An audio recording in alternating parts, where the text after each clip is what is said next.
Welcome to another episode of the Peak Potential Success Show. My name is Fong. I'm an entrepreneur, business strategist, real estate investor, speaker, also best-selling author, and every single day I help others unlock the potentials and guide them to succeed. Today on the show, we have another fascinating guest. In fact, I'm very, very honored to have him here. On this show, we interview celebrities, entrepreneurs, business CEOs, athletes, artists to find out their path to success, how they overcome challenges, adversity, and of course, their keys to success. And our guest today definitely can add some insight into this because he's faced challenges, he's faced adversity, he's overcome them. He's also taken all that stuff and is now sharing it with many other people to help them battle those challenges as well, whether it's mentally, physically. He's been there, he's done that.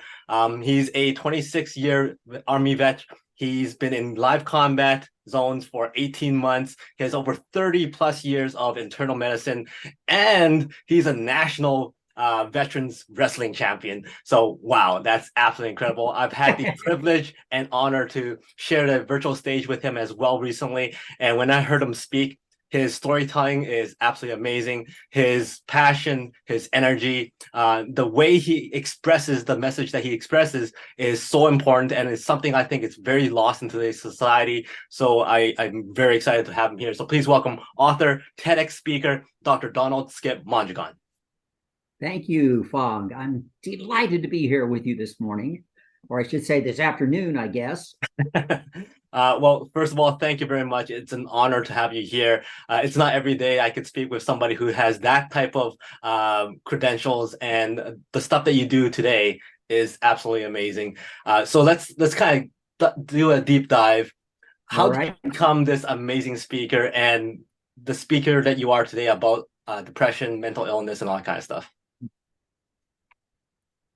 That was born out of as I was recovering from depression. And what happened is, as I was recovering, I was about 6 weeks into my recovery, and I received a call from my brother. And at this point, I was still struggling. And one of the things that happens with depression is these negative thoughts that attack you. And in the medical field, we call these negative ruminations. And a ruminator is like a cow. You know, they have two stomachs, and so they're regurgitating, bringing up their cud, chewing it, and swallowing it. So they ruminate in there. And so negative ruminations are these thoughts that are with you endlessly. And so I was struggling with the negative thoughts. My confidence was in the toilet. I was beat down, beat up, and I was broken. And so I'm undergoing therapy at the time. I think I had just started medication. And so I'm still pretty battered and bruised at that point. And my brother Chris calls me, and he's very excited. And he was telling me about a Bible study that he attended with Franklin Graham, son of Billy Graham. And Franklin had been to a Bible study there in Raleigh, North Carolina, and shared with the men about suffering. And the message basically was, he said, Skip, Franklin was here, and he talked about suffering. And the gist of it was that if Christ suffered so brutally on the cross for us, why do we think, as Western Christians especially, that we should be immune from suffering? And during the many months, 10 months that I was depressed, and now these approximately 6 weeks into recovery, my prayers had been, Lord, please, please deliver me from this darkness. And Chris shared this story with me, and it brought to mind a verse from the Apostle Paul that he wrote in the book of Philippians. I believe it's Philippians 4:13. Oh, that I might know him. He's writing about Christ and the power of his resurrection and the fellowship of his sufferings. I knew that verse. I was well acquainted with that verse. I had prayed that verse over the years. But in the midst of my suffering, what did I want? Deliverance.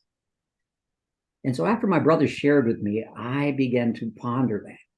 And over the course of 2 days, my prayers went from, Lord, please, please deliver me from this darkness, to, Lord, what would you have me learn? And how might I use this to help others? Mm-hmm. And with that change in my prayers, it changed my perspective. It changed my course of my life. And I knew at that point that I was going to have to share my story. I didn't know in what form or fashion, but I knew at some point I was going to have to share my story to help others. Wow. It was like God was giving me a kick in the pants. But that changed the course of my life. Wow. So I began to take note of the lessons I had learned and the lessons I was learning with the intent that I was going to share my story.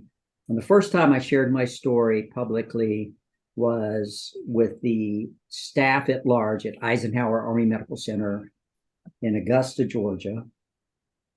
I shared it with them. I asked the hospital commander, could I share? So he gave me entree, what we call Officer Professional Day. So there in the hospital auditorium, I got to share my story with the hospital staff. He gave me a morning session and afternoon session, an hour each. And so I shared my story and the lessons I learned with three things in mind. One, I was well known in the hospital. I was a senior colonel, had the accolades, well known in the hospital. So I had a foundation from which to share. I had a platform, if you will, from which to share. I wanted to attack the stigma related to mental illness. And I wanted to be able to encourage others who are struggling, go get help. And so that's the reason I shared. And it was interesting afterwards, people coming up, thank you for sharing. That was my story. Or that was my brother's story. Thank you for having the courage to stand up there. And so many people came up and told me things like that. So I knew it resonated with people. But that was the first time I shared. Then I did some public service announcements with the Department of the Army to, again, share my story and encourage others who are struggling to get help. What was that experience like for you? For like the very first time that you're out there sharing a story, public speaking, not like you're ordering people around anymore, but you're out there doing a actual presentation about your life story in front of lots of people. How was that feeling like for you? Was that easy? Was there nerves? Well, there's always nerves before you stand up in front of a crowd. I don't know how no matter how well prepared you are, no matter what crowd it is, but I look at it from the perspective, I had such a deep desire to share and to help and to attack the stigma, knowing that others were hurting, knowing this was a message that had to get out, that it didn't matter. I was both excited and nervous. And at the end of the day, you understand, I understand that those emotions of nervousness and those emotions of excitement are really the same thing. It's a matter of perspective. How do you perceive that? It's the very same thing in our bodies. So just being able to channel that and to stand up there and say, this is important. I need to share this. So I was more excited, I think, and more determined, knowing I must do this. It was a calling at that point, and understanding there's no way I cannot do this. I must do this. I was compelled to do it. Now, there was a few things you mentioned within that, and that was some of the fears that you were facing, some of the lack of confidence that you were facing depression. And those don't resonate with the persona of somebody who's in the Army, who's a tough guy, who's out there being a macho guy and doing all that stuff, right?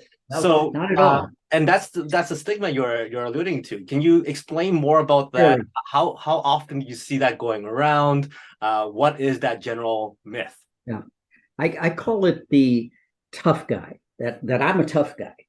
Okay, I'm a wrestler. I'm a colonel. I'm an Army veteran. I'm a combat veteran. I'm a national wrestling champion. So this idea of being a tough guy. And what do tough guys do when the going gets tough? We just push harder. We even have a term for it in wrestling. We call it gutting it out. When things are just so tough that you just keep pushing through, no matter how hard your lungs burn, no matter how much those muscles ache, you just, one more repetition, one more time. one more wind sprint, one more takedown. You just battle through that. If you're on the mat in that tough contest, you are not going to give up. You're going to gut it out. And that was the mentality. And so the harder I tried, the worse I got. But that mentality got me in trouble. And it was the perfect storm of traumas from childhood, teenage years, early adult, the traumas of the Army, etc. Life caught up with me because I hadn't dealt with those properly. And that tough guy mentality, in a sense, blinded me from seeing, oh, I should go get help. You're struggling. Don't struggle alone. So, yeah, and then you start getting battered and beaten down, like I said, and you lose that confidence. You lose that sense of self-worth. Now you hear those thoughts. You don't deserve to be a colonel. You've let your family down. You've let the Army down. You've let your department down. You are worthless. Who's going to want to hire you? Thoughts like this is pounding you day and night. And when are those thoughts the worst? When I'm laying in bed with horrible insomnia, hours and hours awake, just relentlessly beating me up. Mm-hmm. Wow. So when it comes to that type of mentality, how does one, like, I know lots of people go, hey, you have to reach out for help, go ask somebody, talk to somebody, but there's that mental struggle of, hey, if I ask, that shows weakness. If I ask, that shows I'm stupid or I'm lesser of. How does one overcome that mindset just to get over that hump to go ask somebody? Well, for me, it came to a head on April 17, 2014. I had been struggling for almost 10 months and got up early, about 5:30, after a horrible night's sleep, quickly got ready to go to work, left early like I normally did, walked down the empty hallway to the Department of Medicine, unlocked the door, turned on the lights, and stepped inside. Mm-hmm. And then the weight of the events just came crashing down upon me. I had it at that point. I was beat down, beat up, and broken. I locked the door behind me, turned off the lights, closed the curtains, turned off my phones, and then I crawled under my desk and curled up in a fetal position. And for the next 4 hours, I laid under that desk on that dank and musty carpet, and I struggled with these questions, asking myself, Skip, what are you doing? Skip, how did you get here? What happened? You're a tough guy. You're a colonel. You're a combat vet. You're a national wrestling champion. You know, what happened? And at that point, all these things are playing out in my mind, the traumas and deaths and events and the things of the past 9 months. And eventually I'm putting the symptoms together. This blue mood, this withdrawal, the poor cognition, the poor concentration, the loss of confidence, the shame, the guilt, the aches and pains, the loss of sex drive. So many of these symptoms that are all cardinal symptoms of depression. And then finally, boom, after 4 hours, Skip, you're depressed. Go get help. And at that point, I crawled out from underneath that desk with a little flicker of hope. And I called to go get help. And that, again, that slow, rocky journey to recover. But that's what it took for me finally to come to my senses and understand I need help and to go get help. And so that's why I speak out, because I don't want men to end up debilitated like me under a desk curled up in a fetal position, that beat down, that beat up, and that broke. Wow. When people get to that stage of needing to reach out for help, usually they put up this mask in front of other people, showing that they're fine, showing that they're okay, showing that nothing's bothering them. They're still that tough guy. For someone like yourself who's been through it, are there certain signs that you can see that, you know what, that's a mask they're putting on? I could see right through it. What are some of those things that you can go, okay, I need to talk to this person? Well, one of the things is withdrawal. They begin to withdraw from others and from normal activities. They don't want to engage in their normal activities. So the individual who enjoys doing things with their family, with their friends, with their church, they begin to simply withdraw. They don't want to be involved with that. For men, some of the things too may be more irritability. That's something more common in men. More anger can be another sign. That blue mood, that's the sine qua non, the common denominator, that deep blue mood. It's not just a sadness. It's not just feeling down. It's like this palpable cloud descends upon you, and you feel like you're walking through life in black and white. The joy is just sucked out of life. So you lose pleasure in things. Life just loses its joy. It's just sucked out of you. Your concentration may be off. I was having trouble remembering things I'd read 5 minutes before, remembering common medical syndromes and medical names and names of medications. It's like, you knew it was there, but it was like I'm rummaging through these files in my brain when I'm trying to come up with that. And it's like, oh, what is that? What is that? What is that? What is that? It's there. I know it's there. I know it's there. I know it's there, but couldn't at times come up with it. And then later it's like, oh, yeah, that was the name of it.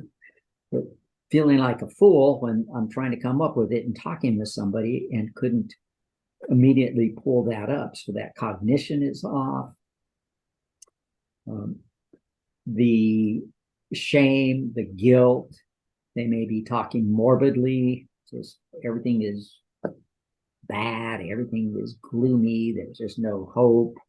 These kind of things. But they may put up that, okay, type of thing. But you know something is not right. Right. And having been there, you see these men where you talk with them and you say, something's not right. But I'm okay. And you're thinking, nope.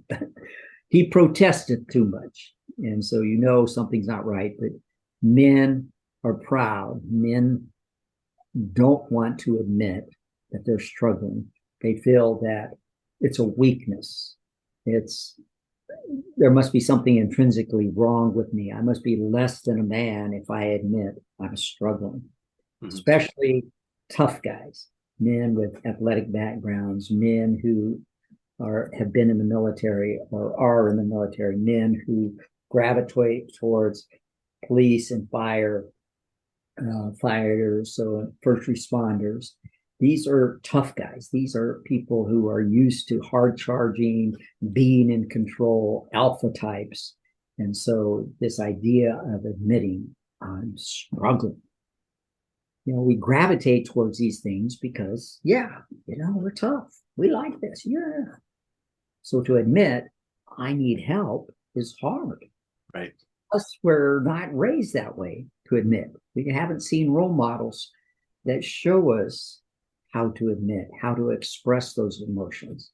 So there's a lot of factors, societal, the way we were raised, plus the cultures that we have gravitated to and been involved with. For somebody who's successful in what you've already accomplished, like being the colonel, being in a veteran, winning sports championships and whatnot, the tough guy persona and mentality sometimes is required. in order Yeah. for you to be resilient enough to push through, to be able to succeed and win and all that kind of stuff. Is there a safe way of doing that though? There is, and I call it having this understanding of the duality of manhood. Mhm. That there's this tough guy, this tough, resilient guy that's the provider, the protector, this guy that can face danger, if you will, and do this very decisively. But then there's this, if you will, this tender warrior, this person, this side of the man that can show tenderness, that can shed tears, that can be the one to be vulnerable and say, I'm hurting. That, what you just said there, that really wounded me. Or I'm confused. I'm feeling vulnerable right now. And so being able to express both sides of that is important and part and parcel of who we are as men. If it's just this provider protector person here, we're going to be very rigid and unidimensional and not able to express the full duality of who we are. But if we're only this, that tender, kind, compassionate individual able to shed tears, express vulnerability, we're going to be a wimp. Mhm. And so we don't want to be one or the other. We want to be that dual person, knowing in what situations do I need to be that tough protector, provider, decisive, hard charging person, and when do I need to express those other feelings. Mhm. And so being able to do both is important if we're going to be true men. Mhm. No, that is a very difficult thing for people to differentiate, right? Because when somebody is so comfortable in one or the other, they tend to stick with that for if they're at work, if they're at home, if they're whatever it is, right? So, how is there anything that you can recommend people to? Okay, when you feel this at that instant, you should maybe take a step back, or like, how do you balance the two? How do you recognize those two and when to turn on or put on which hat? Again, it's in part situational. If I'm at a meeting and I'm sitting there talking to my department chiefs and we're having to make some hard decisions, that's not necessarily the time to say, oh, what so and so said, to me, walking into the hospital or so forth. That really wounded me. No, I got to put on my tough uh, my tough my tough hat here. This is my decisive leadership. All right, guys, we got to get down to this. We got to make some tough decisions here. We got to put feelings aside. Here's the task before us. Here's the mission before us. Here's what the commander has told us we got to do. We may not like it. Too bad. Mm-hmm. How are we going to accomplish this? And so being able to do that in a discreet manner, not running over people necessarily, but saying, all right, men, here it is, men and women, let's get to it. Mm-hmm. How do we best accomplish this, given this mission? Here, let's look at this and do that. Now there's other situations where you take out the other hat. Somebody's struggling with something and you bring them in behind closed doors and say, let's talk. Mm-hmm. I noticed something here. You're not yourself today. Something's wrong. Let's talk. What's going on? Something is wrong here. And there you're wearing that different side to that. Or some in raising children is that way. Some of your children are going to turn at a word and react to like that. It's just a word. Don't do that. Don't do that. And the other, man, you got to take a heavy stick, so to say. Don't do that. It's just, oh my gosh, they were. They would push the limit. So 3 out of the 5 were very strong-willed, and man, oh man, they took a much heavier hand, and the 2 others was just easy to do that. And so again, how you approach that was different with those children. Mm-hmm. So again, how you do that, and so what hat you wear and how you bring that out, and it's similar, I guess, in terms of how I communicate with my wife. Sometimes it's just she wants me to, with in an emergency or an urgent situation, a decision needs to be made, and she'll defer. Okay, it just needs to be made, done, and done. Mm-hmm. Other times, it takes those kid gloves. Okay, honey, what's going on? What do you think? Or do I just need to listen? Do I just need to put on my ears, not offering any suggestion of anything? She doesn't want any intervention, any help. She just wants me to be present and to listen. And that's a whole different skill, right? Very hard for a man to do. We want to intervene. We want to offer a solution. Sometimes it's not what a woman wants. She just wants us to listen, to be present, to hear her out. So it's learning, I think, those things along the way as we mature, as we grow, as we develop as men. Which hat do we wear? Is being able to read that person, understand that person a little bit better, understand the situation, and to decipher what's needed at this point. What is that person needing? Mm-hmm. And sometimes it's just asking them what they need, not assuming what they need. Right. Now, when you transitioned from the Army to becoming an author and a speaker and an advocate for mental illness and depression, what was the biggest aha moment for you, or the biggest challenge for you when you made that transition? Wow, that's a great question. The biggest aha. I think one of the biggest was how much my identity, even with all I had gone through, how much my identity was wrapped around the Army. And I didn't realize that, even though my wife and I had been preparing to exit the Army for a couple of years, I didn't understand until all of that was stripped away there. We left the Army in 2014, at the end of 2014. You leave the Army, now you're retired, you're away from that military community, you're Joe Schmo, you're not Colonel Mondragon, chief of this, so on and so forth.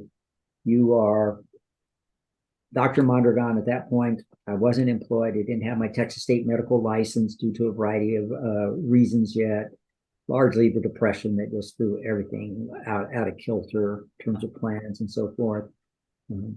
So I was adrift for that first year, a good part of that first year, really struggling with some things, and identity was part of that. Mm-hmm. Not realizing how much of my identity was tied up as an Army officer.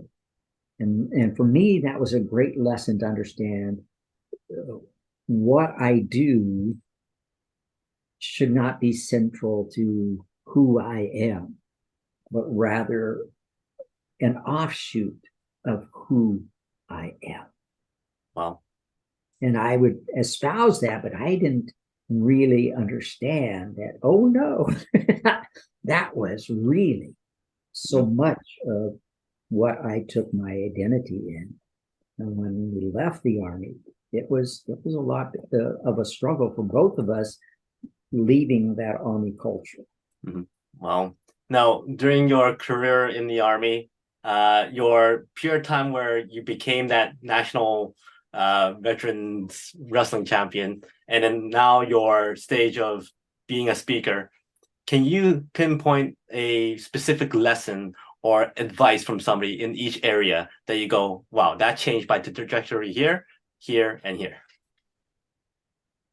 So in terms of the Army first, is that Yeah. what you're saying? Yeah. Was there a specific mentor, coach, or somebody who gave you Oh yeah. something that goes, oh wow, that changed my mindset on that. That's how I became more successful there in each segment. Right. Well, in the Army, I took the position as officer in charge of the 21st Combat Support Hospital in Mosul, Iraq during 2003, late 2003 into 2004, and got to work with General Petraeus at that time. He was Major General Petraeus, two-star at the time of the 101st Airborne Division, and his staff. Incredible individuals. And General Petraeus, just amazing man. One of the things that I saw was a new perspective of individuals like General Petraeus and his assistant division commanders and his brigade commanders. As I see those of us in the medical field, chaplains and ancillary staff of that side as caretakers. But at the end of the day, I came to understand these war fighters as caretakers and how compassionate these individuals were in terms of their soldiers. When I saw them interact with injured soldiers, some cases soldiers who were on the brink of death, if not, and that had been resuscitated through incredible medical efforts through our hospital, but to see the compassion they displayed towards these soldiers and the concerns they had for them was unbelievable. And so at the end of the day, I came to understand in the bigger picture of things, yes, they are war fighters, but they're caretakers for their soldiers. So it gave me a new perspective of looking at the Army and the military at large, and how gracious this man was and the way he interacted with others. And so gave me a perspective on general officers from a personal perspective that I had not had that perspective with. Mm-hmm. That was one thing in the Army, and that turned out to be really the high point in terms of assignments that I was able to have with the Army. In terms of wrestling, they're preparing for the National Veterans Finals or the National Veterans Championships in 2012. I got to do it with my son, and he was my youngest son, Joey. He was my training partner, my trainer, and my manager.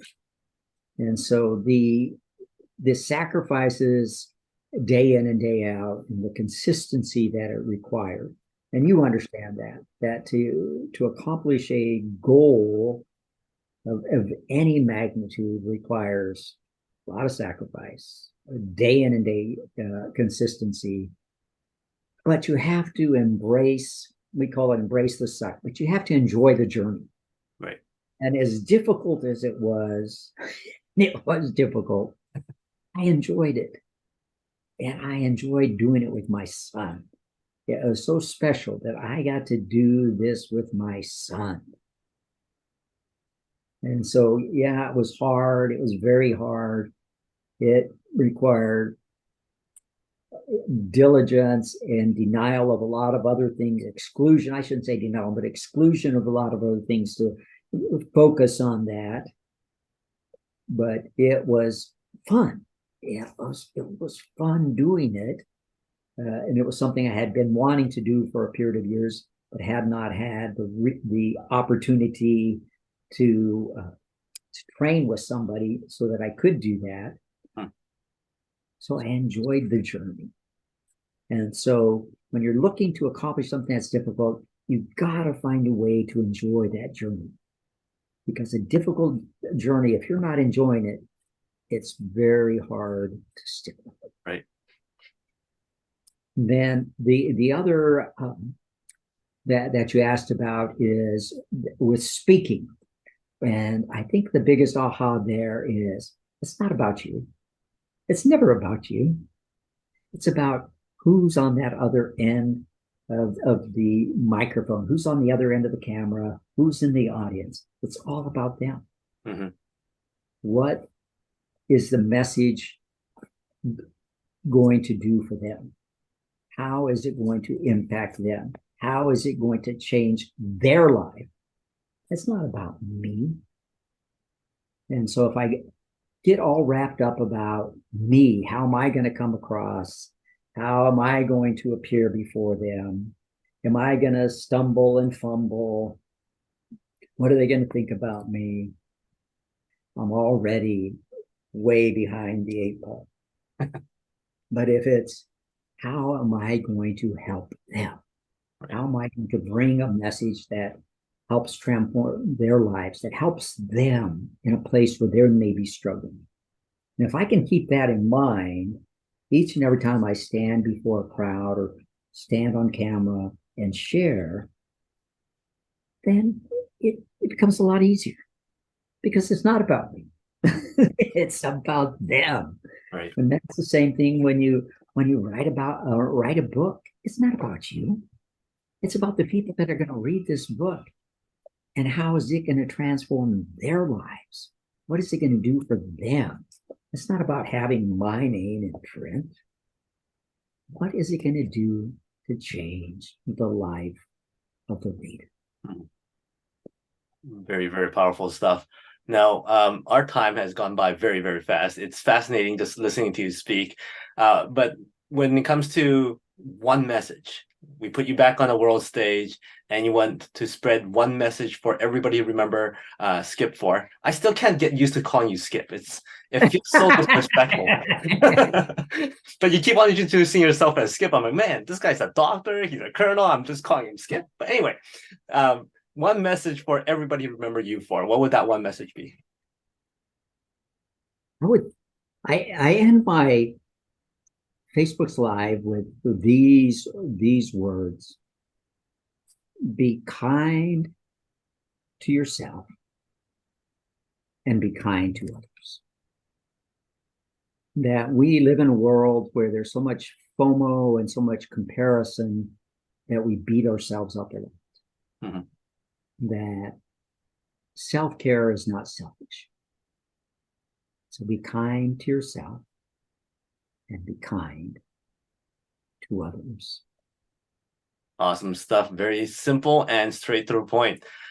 Before I let you go, I got 5 rapid fire questions for fun. Give me the first thing that comes to mind. Right. Stranded on the deserted island, one food to eat for the rest of your life, no consequence. Ooh, I love food. Eggs. Wow, very, very simple. Hollywood calls and go, hey, Dr. Donald, we love your story. We would love to do a biopic on you. Who would you cast to play you? Oh, Tom Cruise. He's athletic. He's small like me. He's a bit edgy. Tom Cruise. I would love him to play me. Tom Cruise shows up at your door and goes, hey, guess what, Skip? I got casted to play you. Let's hang out. Let's have some fun. What's that night out like? Oh, what's that night out? Well, we're going to go have a little bit of Mexican Tex-Mex food. So we're going to do that. We're going to share a beer. And then we're going to say, hey, now let me introduce you to one of my favorite pastimes. We're going to come back and we're going to watch some recorded videos of the World Wrestling Championships. Awesome. Well, we all know Tom Cruise does his own stunts, right? So is there one specific moment in your life that you go, let's see if he'll do this stunt? And and if you're willing to share what that would be. Oh, that would be great. I would love to teach him a takedown, and it's called a head and heel, where and that's literally what you do is controlling the head and catch the heel and kind of toss the head as you're catching the heel, and you knock the opponent on their butt, hopefully to their back. And I would love to see if I could teach Tom how to do a head and heel. I did that once so slickly on my son when we were in practice. When we were preparing, and it stopped the whole room. Wow. All the kids in there, because I just bam, caught him so quick. He just boom, and the whole room went, whoa. I just kind of laughed. Not only are you going to be teaching Tom Cruise that, you can also tell everybody else in all your future talks that you took down Tom Cruise. There you go. There you go. Yeah. I just took down. He's 20 years younger than me, so yeah. No problem. Give me a number from 1 to 5. Let's do 1. Number 1. So if you had to use a dolphin as a metaphor for success, how would a dolphin be a metaphor for success? Oh, a dolphin is a metaphor for success. Well, dolphins are incredible creatures. Dolphins are bright. Man, they learn quickly. They study things and they learn. So, as a metaphor for success, study hard, apply what you learn, and have fun along the ways, because dolphins like to have fun too. Nicely done. That's how dolphins are like success. Once again, thank you for your time. Your stories are amazing. I've learned a lot. And do you have any final words that you would like to share? The final word I'd like to say is check me out at my page, or rather my website, www.transformtoughguys.com. There you'll find my links. There you'll find out where to get my book. The other is don't fight alone. Don't try to fight alone. You can't go it alone. You need others on that journey. And for me, it was my faith, my family, and my friends. But don't try to fight alone. Great last words. Thank you very much for that. Everybody else, make sure you connect with Skip. If you haven't watched his TED Talk, amazing stuff. We got a snippet of that in this interview, and to hear the whole version of it is absolutely incredible. So I highly recommend people to see that. And of course, pick up his book at his website. I'll have his website on the copy there later. So make sure that you connect with Donald. My name is Fong. So until next time, today is the day to lock your peak potential. We'll see you later.